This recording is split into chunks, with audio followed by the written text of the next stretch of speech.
Karena kita sama-sama NU nggak usah ceramah apalagi tausiah, nggak ada, kita ngobrol aja pendalaman tentang gonjang ganjing masa kini kan gitu ya. Cuman saya nggak boleh ngomong dulu biar yang muda-muda yang berantem gitu, yang muda kalah baru kakeknya begitu mas. Ngapain gua ngedidik capek-capek kita turun-turun juga begitu. Satu orang aja nggak bisa jawab. Setelah masjidnya maju oleh Wali Songo, kemudian ada pesantren. Jadi lembaga pendidikan tertua di Indonesia bukan SD, bukan SMP, bukan SMA, tapi adalah pondok pesantren. Tanpa pesantren nggak bakalan ada NKRI, tanpa Mbah Hasyim Asy'ari nggak bakalan ada Pancasila. Untuk melahirkan Pancasila aja 40 hari 40 malam Mbah Hasyim Asy'ari istikharah 40 hari 40 malam. Tanpa NU nggak ada NKRI. Ribuan ormas di Indonesia, hanya NU yang punya moto NKRI harga mati. Baladil amin, keramat bagi bangsa Indonesia. Siapapun yang melawan NU pasti hancur. Awas nih. Kenapa? Karena pelanjut perjuangan Wali Songo. Nah kemudian ayah saya wasiat begini, sini nak, nanti kalau kamu sudah jadi tokoh di masyarakat, Babul Habib, begitu katanya nih, Babul Habib nih. Yang pertama, kita orang NU wajib percaya adanya dzurriyyah Nabi besar Muhammad sallallahu alaihi wasallam, wajib percaya. Yang kedua, ikuti. Kalau akhlaknya kayak Nabi, kelakuannya kayak Nabi, begitu tuh, dakwahnya kayak Nabi, ikuti. Dua, ini wasiatnya nih, ikuti. Kalau nggak cocok sama Nabi, kalau kau berani tempeleng, begitu kata Gus Dur. Kalau tidak berani, tinggalkan, jangan dihormati. Itu saya pegang. Kalau nggak berani nempeleng, jangan diundang, jangan diundang. A'udzu billahi minasyaitonir rajim. Bismillahirrahmanirrahim. Assalamualaikum warahmatullahi wabarakatuh. Alhamdulillahirabbil alamin. Wassalatu wassalamu ala asrafil anbiya'i wal mursalin sayyidina maulana Muhammadin wa ala alihi wa sahbihi ajma'in. Rabbi shrah li sadri wa yassir li amri wa hlul 'uqdatam min lisani yafqahu qawli, amma ba'd. Mukarramun, para ulama, para kiai, para sepuh tokoh masyarakat yang sangat saya muliakan, wabil khusus pengasuh pondok pesantren Sunan Derajat Al-Mukarram, guru saya Bapak Ki Haji Munawir Al-Qasimi, mudah-mudahan panjang umur sampai hari kiamat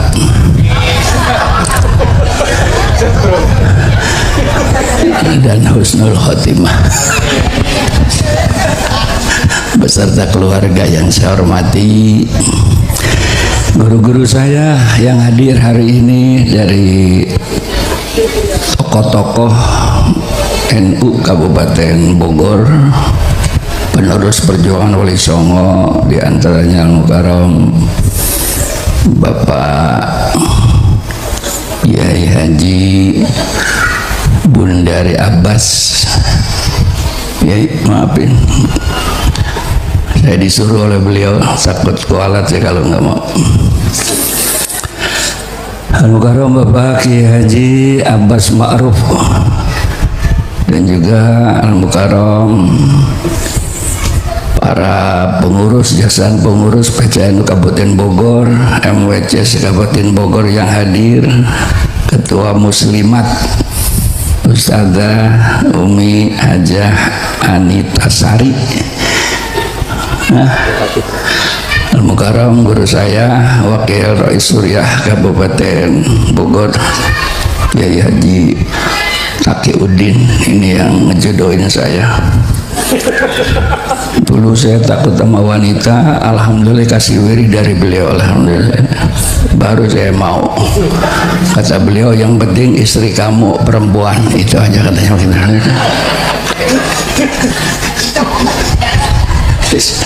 Nah itu guru saya tuh, dulu saya goblok banget sama perempuan dulu.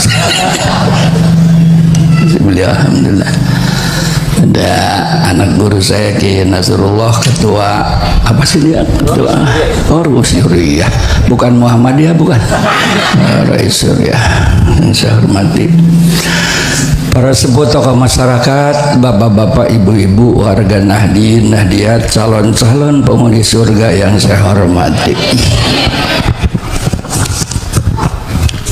Saya sebetulnya dapat amanah, saya ini kurang semangat kalau ceramah di depan orang-orang NU, karena dianggap udah bener semua. Apalagi ini, Masya Allah, saya tuh hobinya ceramah di mall gitu tuh, di Habib hobi tuh saya tuh. Nah ini kan percuma, ngapain nasihatin orang udah bener, ngapain. Tapi karena transport udah disiapin, ya saya datang juga dah. Nggak disiapin? Nggak ada.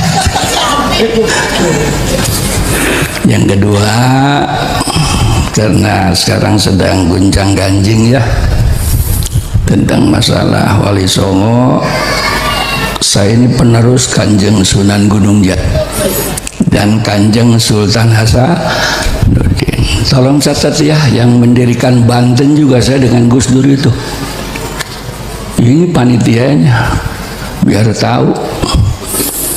Mestinya kan Gubernur Banten ngasih kayak saya gitu ya. Tanpa Presiden Gus Dur, Banten nggak bakalan jadi provinsi. Ini ketuanya. Ini ketuanya ini. Insyaallah. Mestinya kan bayar pajak mestinya. Karena kita sama-sama NU, nggak usah ceramah apalagi tausiah, nggak ada, kita ngobrol aja pendalaman tentang gonjang ganjing masa kini kan gitu ya. Masya Allah. Jumlah Wali Songo kata Gus Dur ada 9. Nah Jawa Timur ini 5. Karena kata Gus Dur, orang Jawa Timur itu yang pinter-pinter, yang goblok-goblok gitu kayak Jawa Timur. Makanya walinya paling banyak 5. Kalau Jawa Tengah 3. Agak pinter tapi nyeleneh. Makanya Islam kejawen kebanyakan di Jawa Tengah. Ini Sunan Derajat, ingkong saya ini. Naik ke gunung gitu. Itu Jawa Tengah. Kalau Jawa Barat cukup 1, Kanjeng Sunan Gunung Jati dibantu oleh anaknya Kanjeng Sultan Hasanuddin. Karena orang Jawa Barat, orang Jakarta, orang Banten segeblek-gebleknya pernah dengar adzan begitu, Masya Allah. Kalau Jawa Timur betul tuh, saya kan banyak kontrakan ngaku Islam nggak pernah dengar adzan. Setelah Jakarta baru dengar adzan. Jadi kalau Jawa Barat cukup 1 dengan anaknya. Ini biar tahu ya. Dah segini aja ya.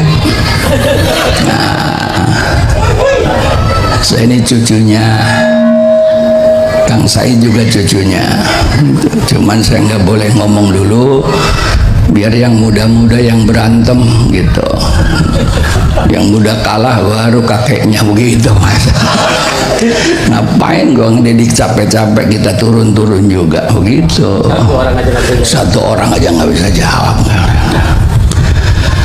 Nah semua Wali Songo punya kelebihan masing-masing. Karena kita di Jawa Barat ada wasiat dari Kanjeng Sunan Gunung Jati yang terkenal, yang harus diamalkan oleh orang Jawa Barat, orang Banten, orang Jakarta. Makanya Banten, Jakarta Jawa Barat, Demak itu satu kesatuan yang tidak bisa dipisahkan. Yang nyerbu dulu Portugis itu kan dari Demak, Cirebon, dan Banten. Makanya kemarin saya rapat di Betawi. Mestinya jangan ngomong Betawi mestinya. Kan waktu nyerbu Portugis dari Banten kan ngomongnya Sunda. Nah sampai di Tanjung Priok bau tai begitu. Ini orang-orang Banten nih terkenalnya Betawi padahal aslinya bau tai begitu, masya Allah. Makanya orang bukan emang benar. Ini kan Sunan Gunung Jati biar ngerti. Ini sejarahnya begitu. Betawi Betawi. Yang bagus apa? Kalau menurut Sunan Gunung Jati bukan Betawi, bukan Jayakarta.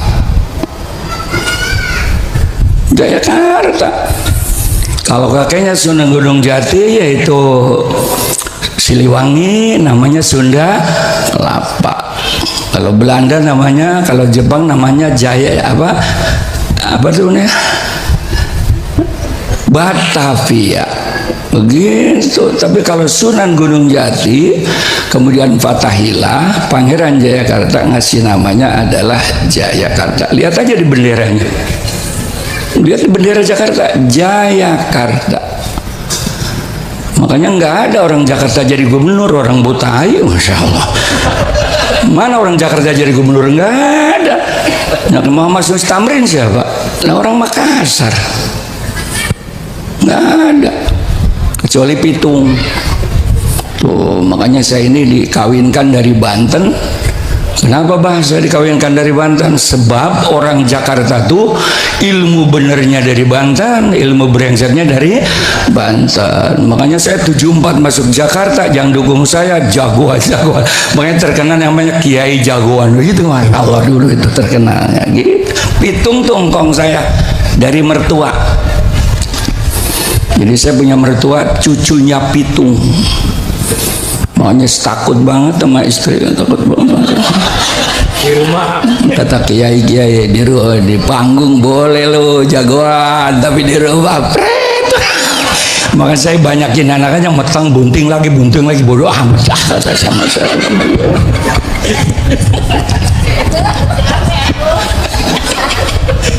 Ya pantas ini mah mana anaknya banyak kan sarungan mulu Kiai Sadum. Makanya Kiai mah Kiai ini nggak ada yang kondor, nggak ada. Memang kenapa? Sirkulasi udara itu penting marah. Ciri khas. Ya segini aja ya. Yang ngomongin ngapain? Ada wasiat yang harus diamalkan oleh orang Jawa Barat, Banten, Jakarta. Ingsun titip tajuk karo anak yatim. Ini wasiat Gunung Jati nih. Sunan Derajat juga punya wasiat, sama punya. Kalau Kanjeng Sunan Gunung Jati wasiatnya dua tuh wasiat. Ingsun titip tajuk karo anak yatim. Gitu, itu wasiat tuh kalau ngaku Kanjeng Sunan Gunung Jati. Artinya aku titipkan masjid dan anak yatim. Kenapa masjid? Kanjeng Sunan menafsirkan. Yang pertama, masjid merupakan tempat untuk pembinaan keimanan kepada la ilaha illallah. Ini masjid. Setelah masjidnya maju oleh Wali Songo, kemudian ada pesantren. Jadi lembaga pendidikan tertua di Indonesia bukan SD, bukan SMP, bukan SMA, tapi adalah pondok pesantren. Tanpa Wali Songo nggak ada pesantren. Alhamdulillah saya termasuk panglima. Alhamdulillah Bapak Presiden tanda tangan undang-undang pondok pesantren. Ini biar tahu ya. Muktamar kemarin di Lampung itu rencananya Pak Presiden tidak akan diundang karena belum mau tanda tangan undang-undang pondok pesantren. Bahkan NU tidak akan minta dana kepada pemerintah. Makanya kita mengumpulkan namanya 2 dana koinmu Tamar. Ingat nggak tuh koin pertama? Nggak akan minta, enggak. Ini sejarah. Sejarah. Karena tidak mau tanda tangan untuk pesan. Alhamdulillah pendekatan ulama-ulama. Akhirnya Bapak Presiden Jokowi tanda tangan undang-undang pesantren. Tanpa pesantren nggak bakalan ada NKRI, tanpa Mbah Hasyim Asy'ari nggak bakalan ada Pancasila. Untuk melahirkan Pancasila aja 40 hari 40 malam Mbah Hasyim Asy'ari istikharah 40 hari 40 malam. Tanpa NU nggak ada NKRI. Ribuan ormas di Indonesia, hanya NU yang punya moto NKRI harga mati. Baladil amin. Makanya bagi NU negara ini adalah rumah besar yang harus kita rawat. Bocor betulin karena ada rumah besar kita. Naudzubillah.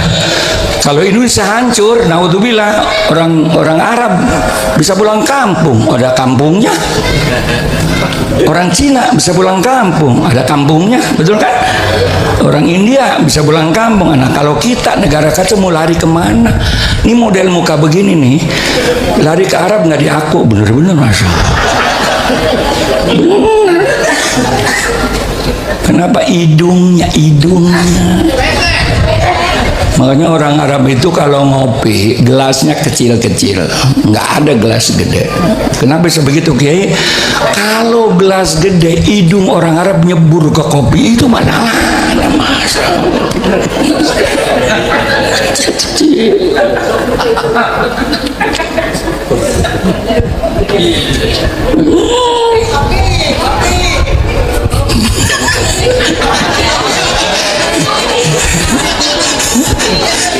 Ini kalau sama-sama Wali Songo ngerti gitu. Ngomong udah langsung di kopi nih, kalau Allah masalah. Jadi tanpa NU nggak ada Indonesia ini. Makanya NU ini adalah organisasi keramat bagi bangsa Indonesia. Siapapun yang melawan NU pasti hancur. Awas nih. Kenapa?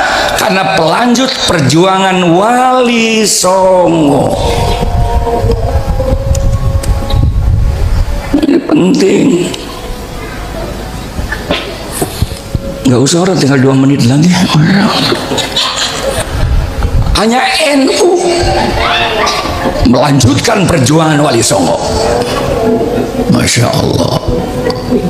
Bayangkan.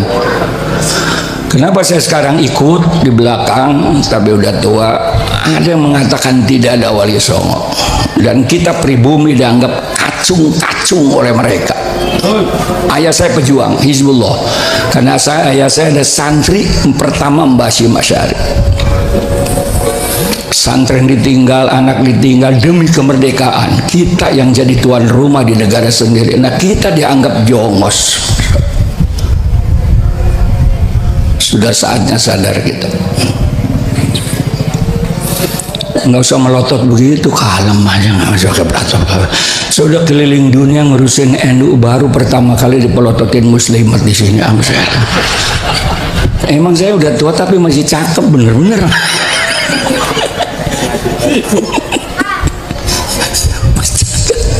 Ini gara-gara ngurusin NU. Saya anak 9 dari 11. Biar profesor doktor, saya nggak boleh makan uang dari negara. Makanya saya ngomelin pejabat siapapun, no problem. Dan mestinya kemarin tuh wapres saya mestinya. Karena kan Roh Isamnya kan Ki Ma'ruf, saya kan wakilnya ya. Kata Ki Ma'ruf, Kiai nggak boleh bang, nggak boleh sampai hari ini. Makanya saya sehat, dari sini ke sini 75, tapi di sini ke sini 25, itu tuh masalahnya.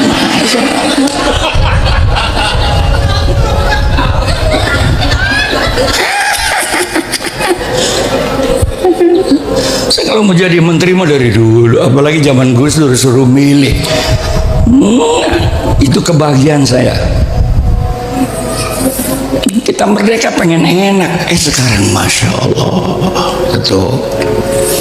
Begitu Pak Presiden tanda tangan pidato, Masya Allah, tahun 2030 saya berharap yang mimpin Indonesia adalah alumni pondok pesantren. Lihat, ada di YouTube sampai sekarang. Dan tentara polisi wajib menerima alumni pondok pesantren yang hafal Quran. Kenapa? Karena moralitas akhlak. Ada di YouTube, masih ada itu. Ternyata setelah diskusi dengan kita, pernah ada masukan dari luar negeri. Pernah ada masukan.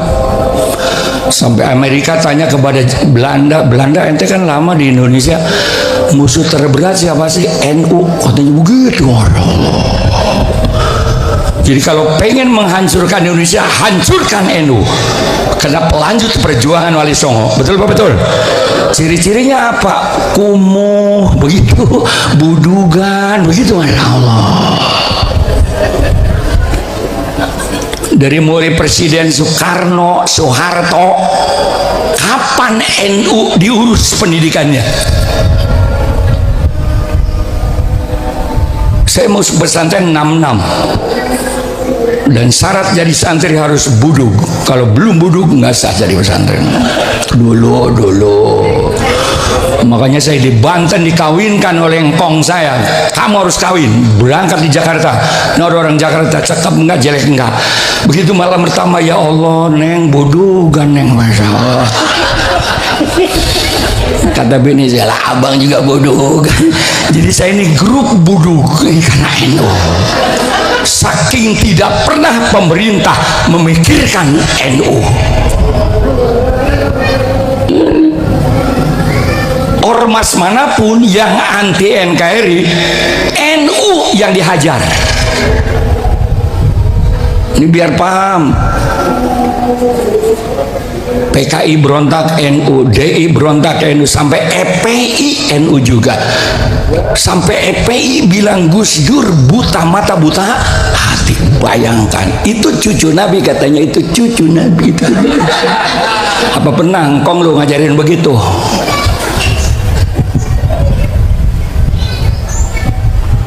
Masih yang begitu mau ditiru juga. Undanglah kiai-kiai kampung yang jelas ketahuan. Kalau ada duit untuk pesantren, betul-betul. Kenapa ngundang yang lain-lain? Setan banget loh. Ini saya ngomong apa sih ini? Habib. Undang ini. Siapa yang gak marah Gus Dur hina?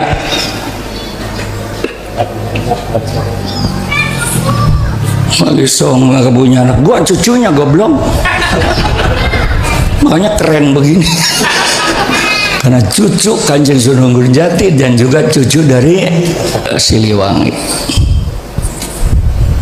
Kalau nggak turun begini nggak keren begini. Masya Allah. Terus. Itu emang saya biar galak kayak apa ya, emang udah sunatullah sama bini, udah ngeri banget bawahnya, ngeri banget. Sayyidina Umar kan begitu, Sayyidina Umar ya galak banget depan bininya mau begini, ya itu saya itu malah. Makanya saya banyakin anak aja, beranak bodo amat dah kata saya.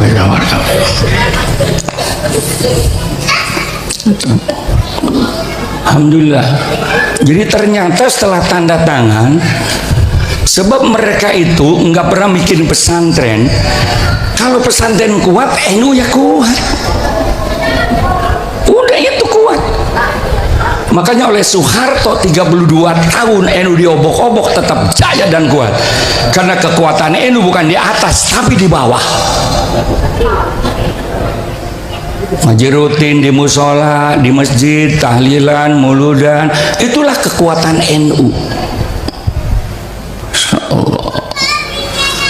Kalau Muhammadiyah digituin oleh Soeharto 2 tahun juga habis. Makanya kenapa Soeharto kan Muhammadiyah kaya raya? Karena 32 tahun dimanjakan oleh Pak Harto, karena Pak Hartonya Muhammadiyah. Tapi saya punya sejarah dengan Pak Harto. Pak Harto kan anti tahlil. Tapi begitu Butin meninggal dunia, utusannya datang ke PBNU nemuin Gus Dur, suruh tahlilan. Begitu. Bawa, kata Gus Dur, saya dampingi Gus Dur 22 tahun dari mulai bujangan. Kata Gus Dur, Kiai, ada apa Gus? Proyek.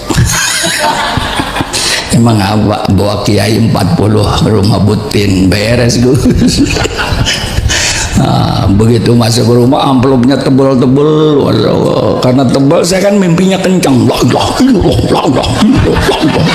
Itu Kiai di belakang nyubitin kencang, kayak amplop gede goblok, amplop gede goblok. Masya Allah. Kalau di kampung kan la ilaha illallah, la ilaha illallah, makanya kurus-kurus Kiai. Itu seminggu alhamdulillah 40 kiai beli motor baru semua. Udah gitu ngadu sama Gus Dur, Pak Harto kapan matinya Gus?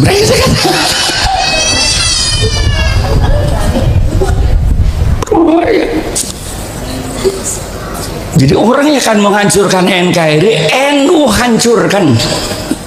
Makanya Gus Dur mengatakan, idza sholahatil NU sholahatil NKRI, wa idza fasadatil NU fasadatil NKRI. Gus Dur ini fatwanya. Kalau NU kuat, NKRI kuat. Kalau NU hancur, NKRI hancur. Kenapa? Karena baladil amin, NKRI harga mati bagi NU. Gus Dur, siapapun ormas agama pun, NU yang diobok-obok. Tolong, kita harus sadar betul nih. NU sampai hari ini, sekarang udah mendingan sekarang. Zaman saya dulu, Masya Allah, tembak dulu waktu muda saya ditembak nggak mempan, itu waktu muda. Waktu bener-bener itu, makanya Kang Said tahu banget tuh, tembak ngebul dulu itu Kang Said tahu banget, dan itu menyaksikan. Karena saya punya guru suruh mandi, begitu pulang ya Allah sama bini, bang ngopi, duit kagak ada, begitu yang saya wangat mas lupi itu tabok juga nih, Masya Allah. Ini penting dulu bela NU, sebab kata ayah saya, musuh kamu dua, satu yang merusak NKRI, yang kedua yang akan menghancurkan NU. Kalau pengurus NU Anda nggak benar, nggak usah turun tangan, doain aja begitu, kata ayah saya begitu. Tapi coba-coba NU-nya, nih manusianya paling depan. Kalau pengurus NU-nya sih bodoh amat, dia oknum kan gitu ya. Tapi coba-coba NU nasi uduk, Masya Allah. Ada oknum kiai di Jakarta ngomong begitu, langsung saya paranin di panggung, saya angkat pakai izin. NU nasi uduk, astagfirullahaladzim. Gitu. Itu. Jadi oleh itu ini adalah penerus daripada perjuangan Wali Songo. Semua juga hadiahnya Wali Songo. Ujung-ujungnya Syekh Abdul Qadir Jailani. Kalau kita dikir tanpa Syekh Abdul Qadir Jailani kan kurang barokah. Betul-betul. Mesti larinya ke sana. Nah kemudian ayah saya wasiat begini, sini nak, nanti kalau kamu sudah jadi tokoh di masyarakat, Babul Habib, begitu katanya nih, Babul Habib nih. Yang pertama, kita orang NU wajib percaya adanya Duriyah Nabi besar Muhammad SAW, wajib percaya. Yang kedua, ikuti. Kalau akhlaknya kayak Nabi, kelakuannya kayak Nabi, begitu tuh, dakwahnya kayak Nabi, ikuti. Dua, ini wasiatnya nih, ikuti. Kalau nggak cocok sama Nabi, kalau kau berani tempeleng, begitu kata Gus Dur. Kalau tidak berani, tinggalkan, jangan dihormati. Itu saya pegang. Kalau nggak berani nempeleng, jangan diundang, jangan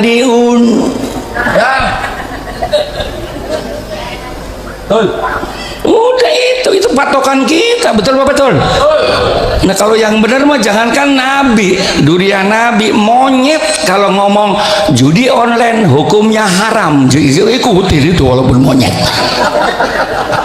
Atau rakyat jangan judi online, kata kambing nih.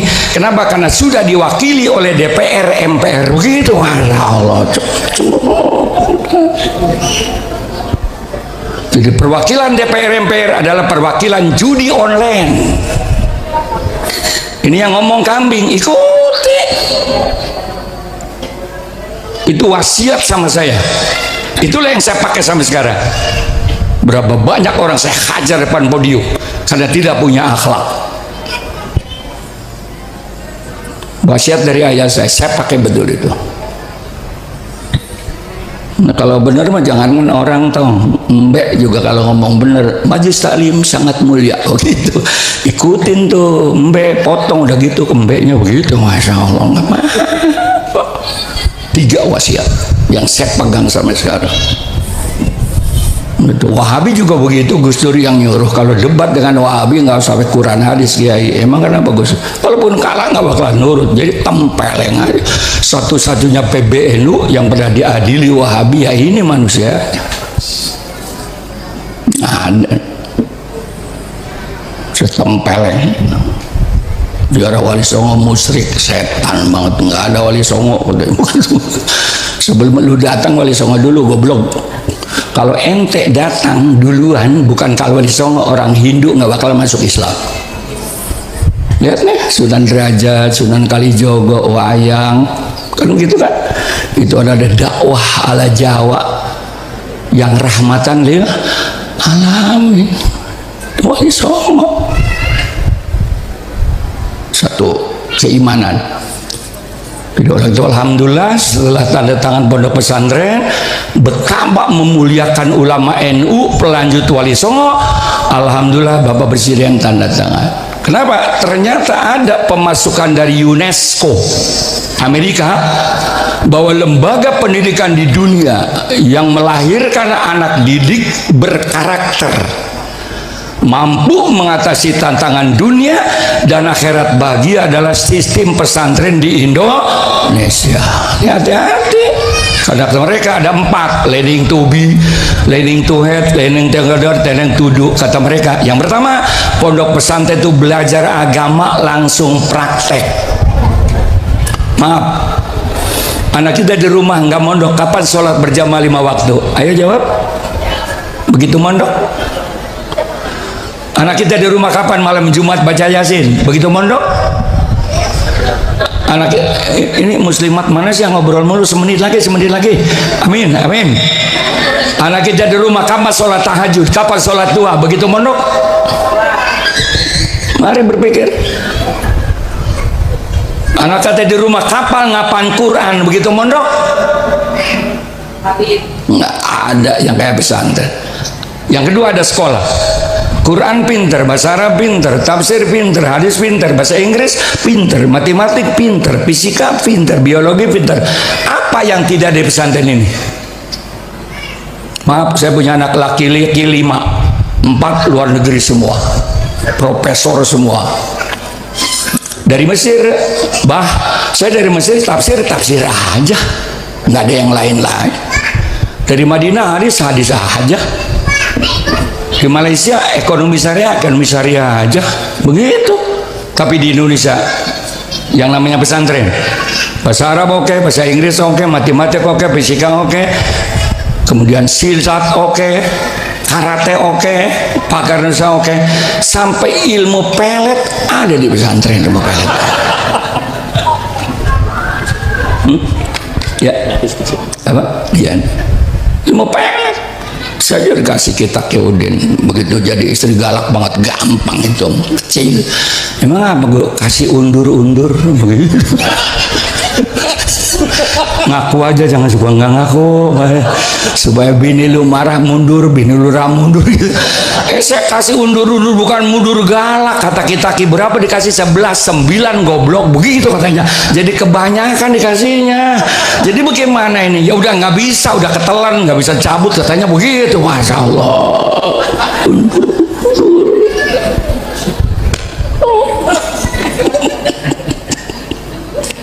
puncak gitu. Apa yang tidak ada di pesantren? Apa yang tidak ada? Begitu tamat pesantren, apa yang tidak bisa? Karena kesempatan nggak dikasih. Bicara politik yes, ekonomi yes, agama yes, umum yes, betul. Apa yang tidak bisa alumni pesantren? Contohnya saya. Nggak ada. Makanya selalu sama pesantren Sunan Derajat, siapa saja yang mondok di sini, yaitu masuk pesantren sini gratis, masuk pesantren sini gratis, masuk pesantren sini gratis, masuk.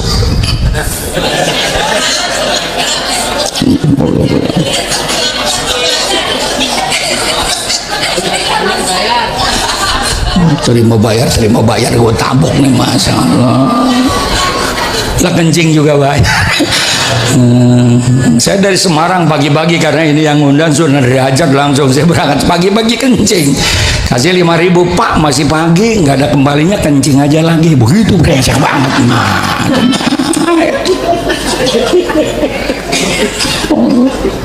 Tapi untuk di sini benar, selama mukim di sini gratis, ya gratis ya. Yang sekolah itu. Yang sekolah gratis, yang mondok hanya untuk makan. Kalau menurut saran saya dan ulama-ulama sepuh, untuk menyelamatkan NU masa depan dan NKRI, sebaiknya anak